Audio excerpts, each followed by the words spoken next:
Hi കൂട്ടുകാരെ, ഓണമൊക്കെ ആയില്ലേ? നമുക്കിന്നൊരു ഓണ സ്പെഷ്യൽ എരിശ്ശേരി ആയാലോ? എരിശ്ശേരി പലതരത്തിൽ തയ്യാറാക്കാം. ഇന്ന് ഞാനിവിടെ ഉണ്ടാക്കുന്നത് ചേനയും മത്തങ്ങയും വൻപയറും ഉപയോഗിച്ചാണ്. നമുക്ക് നോക്കാം എരിശ്ശേരി എങ്ങനെ ഉണ്ടാക്കുന്നതെന്ന്. ഇതിനായിട്ട് ഞാൻ അരക്കപ്പ് വൻപയർ 4-5 മണിക്കൂർ വെള്ളത്തിലിട്ട് കുതിർത്തെടുത്ത് വെച്ചിട്ടുണ്ട്. നമുക്ക് പയർ വേവിക്കാനായിട്ട് ഒരു കുക്കറിൽ കുതിർത്ത് വെച്ചിരിക്കുന്ന പയർ ഇട്ട് കൊടുത്ത് പാകത്തിന് ഉപ്പും വെള്ളവും ചേർത്ത് വേവിച്ചെടുക്കാം. ഇനിയിപ്പോൾ നിങ്ങൾക്ക് പയർ കുതിർക്കാൻ പറ്റില്ല എന്നുണ്ടെങ്കിൽ ചീനച്ചട്ടിയിലിട്ട് ചെറുതായി ഒന്ന് വറുത്തെടുത്ത് വേവിച്ചാലും മതി. പയർ വേവിക്കാനായി വെച്ചിട്ടുണ്ട്, ഒരു 2 വിസിൽ മതിയാകും. ചിലർ പരിപ്പിട്ട് എരിശ്ശേരി വെക്കാറുണ്ട്, പക്ഷേ ഞങ്ങളുടെ വീട്ടിൽ അമ്മ എപ്പോഴും വൻപയറിട്ടാണ് വെക്കാറുള്ളത്. ഒരു പ്രത്യേക ടേസ്റ്റാട്ടോ ഇതുപോലെ അമ്മ ഉണ്ടാക്കുന്ന എരിശ്ശേരിക്ക്. ഞാനിപ്പോൾ ഇവിടെ മത്തങ്ങയും ചേനയും കട്ട് ചെയ്തെടുത്ത് വെച്ചിട്ടുണ്ട്. പിന്നൊരു കാര്യം, നിങ്ങൾ എൻ്റെ ചാനൽ ആദ്യമായിട്ട് കാണുന്നതെങ്കിൽ വീഡിയോ ഇഷ്ടമായാൽ ഒന്ന് സബ്സ്ക്രൈബ് ചെയ്തേക്കണേ.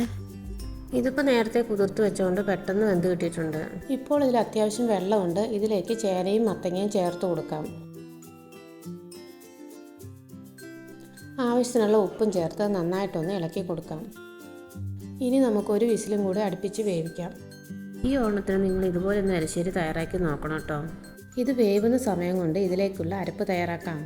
അരമുറി തേങ്ങ, 1/2 ടീസ്പൂൺ ജീരകം, ഒരു 1/4 ടീസ്പൂൺ മഞ്ഞൾപ്പൊടി, ഒരു ചുവന്നുള്ളി, ഒരു പീസ് വെളുത്തുള്ളിയും 3 പച്ചമുളകും എടുത്തിട്ടുണ്ട്.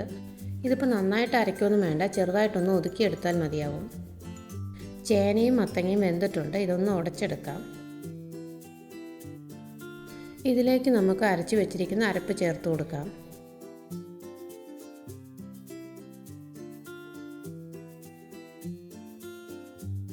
പാകത്തിനുള്ള വെള്ളവും ചേർത്ത് നന്നായിട്ടൊന്ന് ഇളക്കിയെടുക്കാം. ഈ എരിശ്ശേരിയിലേക്ക് പച്ചമുളക് മാത്രമേ നമ്മൾ അരച്ച് ചേർക്കുന്നുള്ളൂ, മല്ലിപ്പൊടിയോ മുളക് പൊടിയോ ഒന്നും ചേർക്കുന്നില്ല. ഇനി ഇത് നമുക്ക് മൂടി വെച്ചൊന്ന് തിളപ്പിച്ചെടുക്കാം.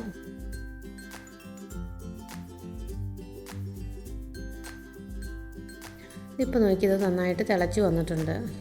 ഇപ്പോൾ നന്നായിട്ടൊന്ന് ഇളക്കിയെടുക്കാം. ഇത് ചൂടാറുമ്പോഴേക്കും കുറച്ചുകൂടെ കുറുകി വരുവേ. ഇനി താളിച്ച് ചേർക്കാനുള്ളത് തയ്യാറാക്കാം. താളിച്ച് ചേർക്കാനായിട്ട് 1/2 കപ്പ് തേങ്ങയും ചുവന്നുള്ളി, പച്ചമുളക്, 1 തണ്ട് കറിവേപ്പിലയുമാണ് വേണ്ടത്. പാനിലേക്ക് വെളിച്ചെണ്ണ ഒഴിച്ചു കൊടുക്കാം.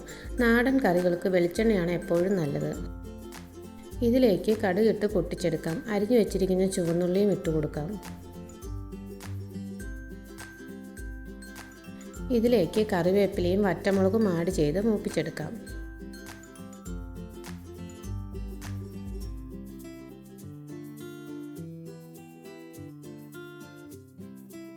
ഉള്ളിയൊക്കെ നന്നായിട്ട് മൂത്ത് വന്നിട്ടുണ്ട്. ഇനി നമുക്കിതിലേക്ക് തേങ്ങ ചേർത്ത് കൊടുക്കാം.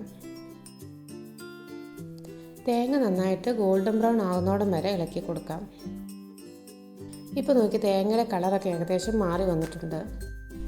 നമുക്ക് കാണാം എണ്ണയൊക്കെ നന്നായിട്ട് തെളിഞ്ഞു വന്നിട്ടുണ്ട്. ഈ ഓയിൽ അധികം ഒന്നുമല്ല കേട്ടോ, എരിശ്ശേരിയൊക്കെ വെക്കുമ്പോൾ അത്യാവശ്യം ഓയിൽ വേണം.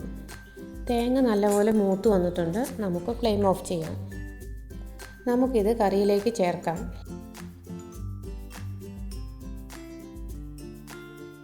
ഇപ്പോൾ കൂട്ടുകാരെ, നമ്മുടെ സ്വാദിഷ്ടമായ നാടൻ എരിശ്ശേരി റെഡി ആയിട്ടുണ്ട്. ഇഷ്ടമായ സപ്പോർട്ട് ചെയ്യാൻ മറക്കല്ലേ.